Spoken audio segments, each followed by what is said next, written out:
السلام عليكم، كنتمنى تكونوا كاملين بخير وعلى خير وانتم كتشوفوا هذا الفيديو. مرحبا بكم معايا في قناتي قناه حنان لايف.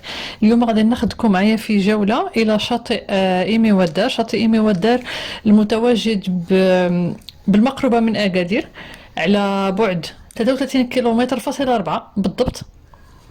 يعني تقريبا باش توصلوا ليه غادي يخصكم 45 كيلومتر 45 دقيقة عفوا إلا كنتوا موتوريزي. إلا ما كنتوش فيمكن لكم أنكم تاخذوا طوبيس أو لا طاكسي من الباطوار كيديكم حتى لإيمي ودار. ما كاينش زعما مشكل بالنسبة للنقل إلا ما كنتوش موتوريزي.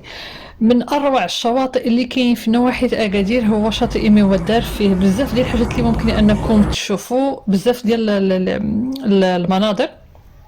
شاطئ اللي هو نقي كيمشيو ليه بزاف الناس في الصيف ولا حتى خارج الصيف.